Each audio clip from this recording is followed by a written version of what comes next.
الحمدللہ رب العالمین والصلاة والسلام علی سید الانبیاء والمرسلین والصلاة والسلام علی آباء سید الانبیاء والمرسلین والصلاة والسلام علی امہات سید الانبیاء والمرسلین والصلاة والسلام علی اعمام سید الانبیاء والمرسلین لا سیمن افضل البشر بعد الانبیاء بالقول الغالب خیر الناصرین سیدنا ابو طالب علیہ الصلاۃ والسلام وعلی آلہ واصحابہ واہل بیتہ وعطرتہ وعشیرتہ اجمعین اما بعد فاعوذ باللہ من الشیطان الرجیم بسم اللہ الرحمن الرحیم انما یرید اللہ لیذہب عنکم الرجس اہل البیت ویطہرکم تطہیرا صدق اللہ مولانا العظیم وبلغنا رسولہ النبی العظیم الرؤوف الرحیم ان اللہ وملائکتہ یصلون علی النبی یا ایہا الذین آمنوا صلوا علیہ وسلموا تسلیما اللہم صل علی محمد وعلی آل محمد کما صلیت علی ابراہیم وعلی آل ابراہیم انک حمید مجید اللہم بارک علی محمد وعلی آل محمد کما بارکت علی ابراہیم وعلی آل ابراہیم انک حمید مجید الصلاۃ والسلام علیک یا سیدی یا رسول اللہ وعلی آلک و اصحابک یا سیدی یا حبیب اللہ الصلاۃ والسلام علیک یا سیدی یا رحمۃ للعالمین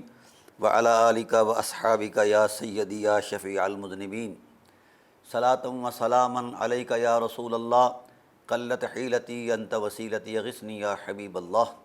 یا رسول اللہ وعلی آلک و اصحابک یا سیدی صلاۃ و سلاما علیک قلت حیلتی یا رسول اللہ وعلی آلک ناظرین بحمد اللہ تعالی ہماری سلسلہ وار گفتگو عصمت زہرا صلوات اللہ تعالی علیہا پر جاری اور ساری ہے۔ آج بھی انشاءاللہ العزیز اسی عنوان کا ایک ہم پہلو عرض کریں گے۔ گزشتہ نشست کے اندر ہم نے یہ قرآن کریم کی 18 آیات کے منظرنامے سے بیان کیا تھا کہ اللہ تعالیٰ کی ذات نے حرم نبوت کے باسیوں کی حرمت اور عصمت کو اپنی الوہی عظمت کے ساتھ بیان فرمایا ہے، اور اس سورہ نور کے وہ اس سارے تسلسل میں جس ذات والا صفات کو بطور حوالہ پیش کیا گیا وہ ام المومنین حضرت عائشہ صدیقہ صلوات اللہ تعالی علیہا ہیں۔ جس وقت منافقین نے ان کے خلاف ہرزہ سرائی کی تو یہ بات ظاہر حرم نبوت میں انتہا سے بھی زیادہ کربناک تھی، پریشان کن تھی، مگر رسول اللہ صلی اللہ علیہ وآلہ وسلم مسلسل فرماتے رہے نبوت کے دل میں کوئی ایسی وسوسے والی بات نہیں ہے کہ جس میں کوئی شک اتر جائے، میں مطمئن ہوں اللہ اس کے رسول اللہ تعالیٰ کی ذات والا صفات کی عظمت اور اتمام قدرت کے حوالے سے۔ اور آپ ارشاد فرماتے رہے کہ میں اپنے اہل کے بارے میں خیر کے علاوہ کچھ نہیں کہتا، خیر کے علاوہ کچھ نہیں جانتا، خیر ہی خیر ہے۔ پھر اس پر آپ نے اپنی مسلم سوسائٹی کے بڑے بڑے اکابرین کو جمع کیا، کیونکہ یہ حادثہ تھا جس حرم میں اخلاق بننا تھے، جس حرم سے دین کی سوتے پھوٹنے تھے، جس حرم کی حرمت کے تقدس کو اسوہ بنایا جانا تھا، اگر کوئی شخص اسی حرم کی حرمت پر ہی حملہ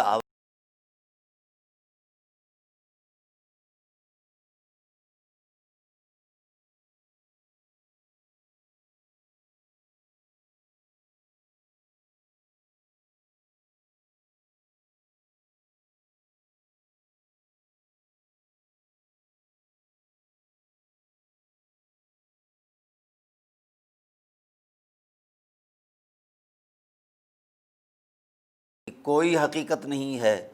اور جھوٹ ہے، آقا اگر اجازت ہو میں تو اس پر دلیل پیش کر دوں۔ فرمایا ہاں اے علی دلیل بھی پیش فرماؤ۔ تو مولا کائنات علیہ السلام نے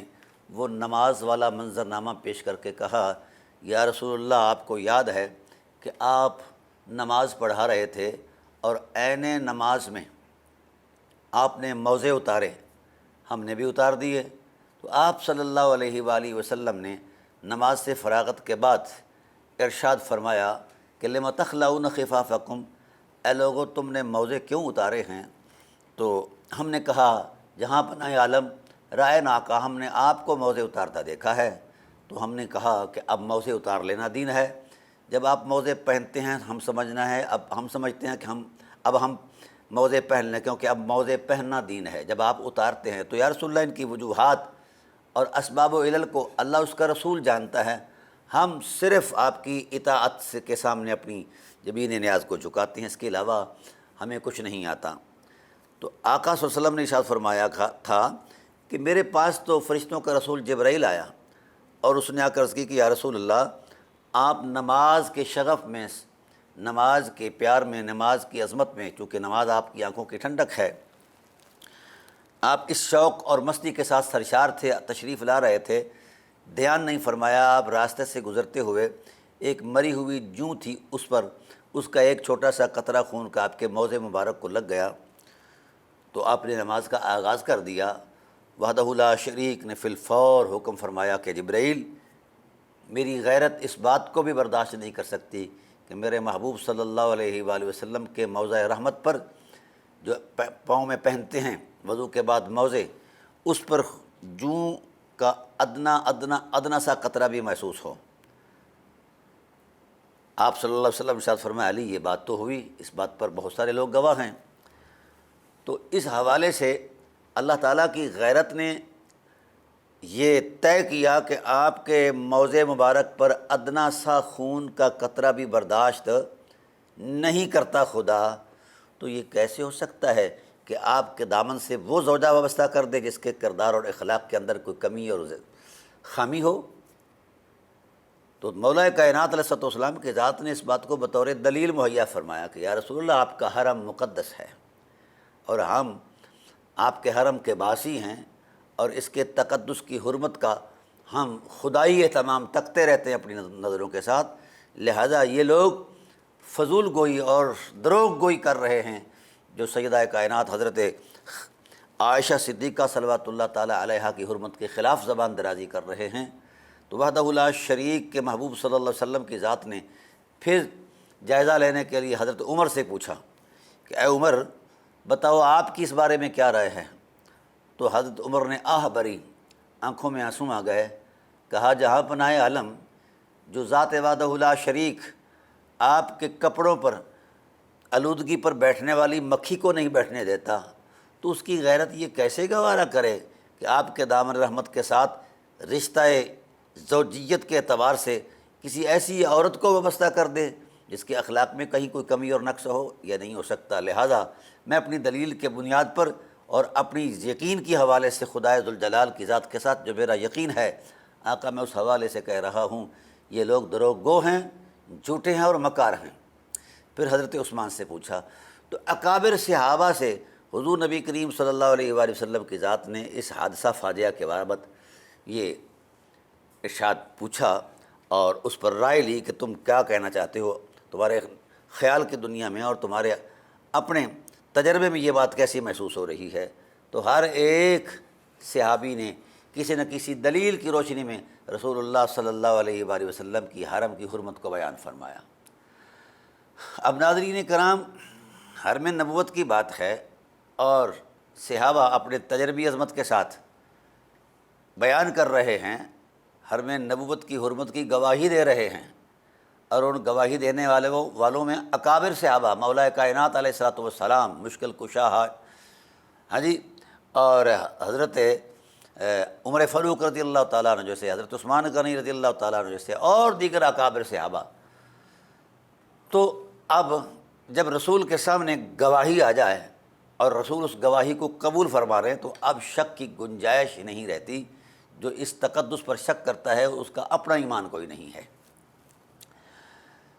تاہم حرم نبوت کی حرمت کا جو معاملہ ہے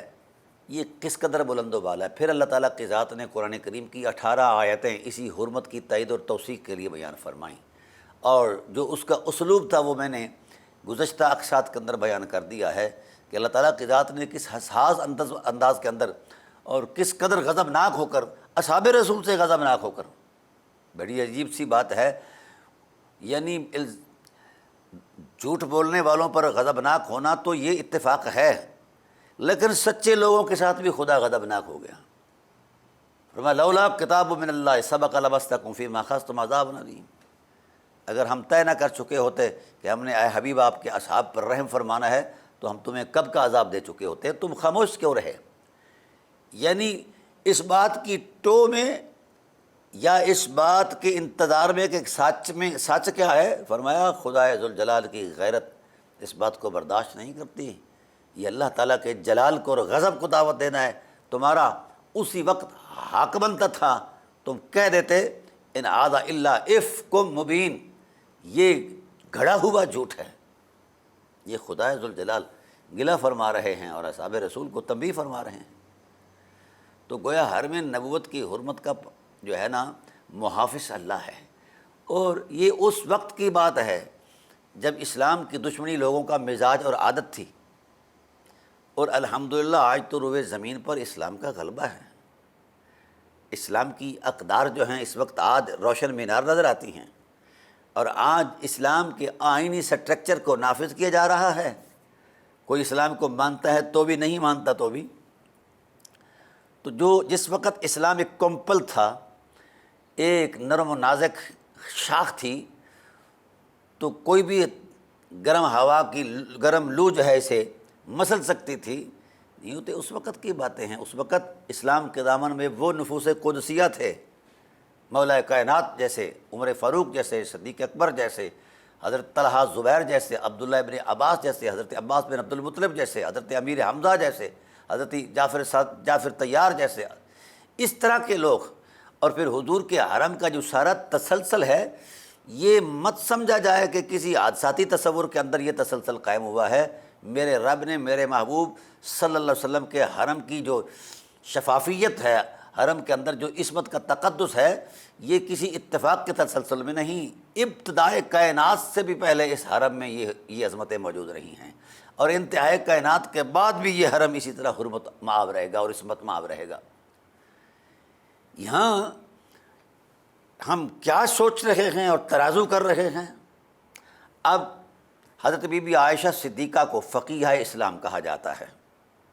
رسول اللہ صلی اللہ علیہ وسلم کی محبوب ترین بیوی کہا جاتا ہے، بڑے بڑے فضائل بیان کیے جاتے ہیں، اور علم کی دنیا کے اندر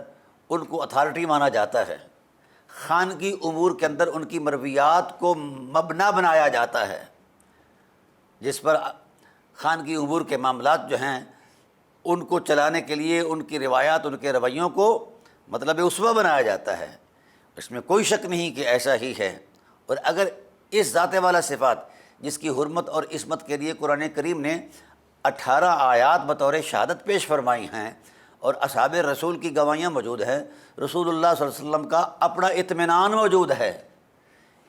تو ان سے جب پوچھا گیا کہ اے ام المومنین، آپ یہ فرما دیجئے کہ اس کائنات میں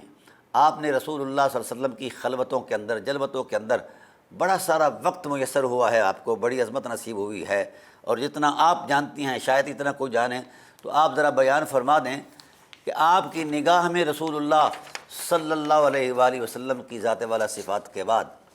کون ہے جو سب سے زیادہ فضیلت مآب ہے، سب سے زیادہ عصمت مآب ہے، سب سے زیادہ صاحب تکریم ہے؟ تو آئیے یہ حدیث کی 12 کتابوں کے اندر یہ روایت جو آئی ہے، اس کا میں حوالہ پیش کر رہا ہوں۔ ام المومنین حضرت عائشہ صدیقہ صلوات اللہ تعالی علیہا فرماتی ہیں ما رأیت افضل من فاطمۃ غیر ابیہا، فرمایا میں نے زندگی بھر جتنی بھی رسول اللہ صلی اللہ علیہ وسلم کی ذات کے ساتھ میری رفاقتیں رہی ہیں، وفائیں رہی ہیں، محبت اور اظہار کے جذبات رہے ہیں، تو میں اس سارے دورانیہ کے اندر یہ تکتی رہی کہ رسول اللہ صلی اللہ علیہ وآلہ وسلم کا رویہ نبوت جو ہے وہ اپنی شہزادی کے ساتھ کیسا ہے اور ان کا رویہ کیسا ہے۔ تو اب اس اعتبار سے ارشاد فرمایا کہ اگر تمہیں میرے علم پر، تمہیں میری حمیت پر، تمہیں میری عزت اور تکریم پر اعتماد ہے تو پھر میں نقاب کشائی کر دیتی ہوں۔ ام المومنین فرماتی ہیں ما رأیت افضل من فاطمۃ غیر ابیہا، فرمایا اس خاکدان عالم کے اندر، اس آسمان کی چھت کے نیچے، اس زمین کی سطح کے اوپر، اس خلائے کائنات میں نبی کی ذات کے بعد کوئی صاحب فضیلت ہے اور افضل و اعلیٰ شخص ہے، افضل و اعلیٰ کوئی ذات ہے تو سیدۃ النساء العالمین بی بی فاطمۃ الزہرا صلوات اللہ تعالیٰ علیہا ہے۔ اور میں حوالے کے طور پر چند کتب کا حوالہ پیش کرتا ہوں۔ اس کو علم و جم الاوسط کے اندر بیان کیا گیا ہے، جلد نمبر 3 صفحہ نمبر 137، اور اسی طریقے کے ساتھ مجمع البحرین، اسی طریقے کے ساتھ مجمع الزوائد، اسی طریقے کے ساتھ الاستجلاب، اسی طریقے کے ساتھ بہت ساری کتب احادیث ہیں جن کے اندر یہ روایت موجود ہے، اور یہ سارے مصادر اہل سنت سے ہیں۔ بڑی بات یہ ہے، ہمارے ہاں یہ بات بڑی عرف اور عادت میں ایک معروف ہے، ہم نے یہ طے کر رکھا ہے ہر مکتبہ فکر نے کہ دوسرے مکتبہ فکر سے جو بھی بات آئے اس میں جتنا مرضی مضبوطی اور دلیل کا تسلسل موجود ہو، ہم نے نہیں ماننی۔ یہ ضد ہے، دین نہیں ہے، یہ حماقت ہے، شعور نہیں ہے، یہ رذالت ہے، عظمت نہیں ہے، یہ جہالت ہے، فقاہت نہیں ہے۔ جو چیز، اور یہ بات میں واضح کرتا جاؤں، میں ایک تحقیق کا طالب علم ہوں، چاہتا ہوں کہ اہل علم آج کل کے ماحول کے اندر جو ایک جوڑ توڑ موجود ہے، توبہ کریں حرم نبوت کی بابت، اور خدا کے غضب سے ڈر جائیں، کہیں ایسا نہ ہو کہ اللہ تعالیٰ کا غضب نازل ہو جائے۔ ہم نے بحث شروع کی ہوئی ہے حرم نبوت کے معاملات پر۔ حرم نبوت کا اتنا بڑا تقدس ہے کہ فرشتوں کا جبرائیل بھی اس حرم کا طواف کرتا ہے، اور کب سے کر رہا ہے؟ جب سے نفوس قدسیہ کا فطری تسلسل شروع ہوا ہے۔ حیرت اس بات پر ہے، جبرائیل علیہ السلام خود کہتے ہیں قلبت مشارق الارض ومغاربہا ان اللہ تعالی امرانی ان اطوف الی الارض الی جبلہا وسعلہا ورسلہا، میں زمین کے انگ انگ میں اتروں، ذرات کی تہوں میں اتروں، قطرات کے احساسوں میں اتروں، تلاش کروں عصمت کہاں ہے، حرمت کہاں ہے، عفت کہاں ہے۔ تو اللہ نے پوچھا کہ کہاں محسوس کرتے ہو جبرائیل؟ کہا یا رسول اللہ، یا اللہ میں ان عظمتوں کو محسوس کر رہا ہوں، ما رأیت احدا خیرا من العرب، عربوں سے زیادہ صاحب فضیلت اور مجھے کوئی نظر نہیں آیا، صاحب عظمت۔ پھر فرمایا پھر جاؤ، پھر طواف کیا، پھر گھوما، پھر اسی طرح اسی تسلسل میں پوری کائنات کا انگ انگ چھان مارا، پھر کہا ما رأیت خیرا، میں نے کہیں ایسا صاحب فضیلت قبیلہ نہیں دیکھا جو بنو مدر کا ہے، پھر کنانہ کا ہے، پھر قریش کا ہے، اور پھر ہاشم کا ہے، پھر بنی ہاشم کا ہے۔ پھر کہا یا اللہ سب سے آخر جس سے آگے کسی حرمت، عصمت اور عفت کا تصور ہی موجود نہیں تیری کائنات میں، وہ حرم محمد ہے صلی اللہ علیہ وآلہ وسلم۔ اللہ تعالیٰ کی ذات نے ارشاد فرمایا ہاں جبرائیل، یہ بات تو نے اس حوالے سے کہی جس کا تسلسل میں نے اپنی مشیت کی عظمت کے ساتھ اس کو جاری کیے ہوا تھا۔ میں بھی یہ چاہتا تھا کہ لوگوں کو گواہی مل جائے کہ میرے محبوب کا حرم کتنا محترم ہے، کتنا تقدس مآب ہے، کتنا حرمت مآب ہے، کتنا عصمت مآب ہے، کتنا شرافت مآب ہے۔ اب ہمارے اہل سنت کے اہل علم جو ہیں، ام المومنین حضرت عائشہ صدیقہ صلوات اللہ تعالیٰ علیہا کی ہر بات پر اعتماد کرتے ہیں، کیونکہ رسول اللہ صلی اللہ علیہ وسلم کے علم میں سے جتنا حصہ انہوں نے پایا ہے، اتنا حصہ دیگر امہات المومنین نے شاید نہیں پایا، کیونکہ آپ کا شغف رہا، یعنی 2000 سے زائد روایات آپ سے مروی ہیں۔ یہ کتنا خوبصورت ماحول ہے اور کتنی دین کے ساتھ لگاؤ ہے۔ ہم ان کو فقیہہ بھی کہتے ہیں، محبوب کائنات بھی کہتے ہیں، ام المومنین بھی کہتے ہیں، بہت سارے ان کے فضائل اور مناقب بیان کرتے ہیں۔ ہاں ہونے چاہیے، ہیں بھی صحیح، اس میں کوئی شک نہیں۔ کوئی اگر ملعون اس حقیقت کو نہیں مانتا تو وہ اپنے جھوٹ کی جہنم میں جلے گا، اس کا اس حقیقت کے ساتھ کوئی تعلق نہیں ہے۔ مگر اگر عائشہ کی مانتے ہیں ہم عائشہ صلوات اللہ تعالیٰ علیہ ام المومنین کی عظمت کو مانتے ہیں، تو ان کی اس گواہی کو بھی مان لیا جائے۔ ہم یہ گواہی کیوں نہیں مانتے؟ ابھی ہم بحمد اللہ تعالیٰ ان نفوس قدسیہ کے خزانہ علم کے اندر جو جواہر ہم تلاش کر رہے ہیں، خاص کر برادر مکرم جناب محقق عصر حاضر عصر رواں علامہ قاری ظہور احمد صاحب فیضی، وہ بھی اسی جستجو میں ہیں، اور بحمد اللہ تعالی ہم نے تو آج سے 7 سال پہلے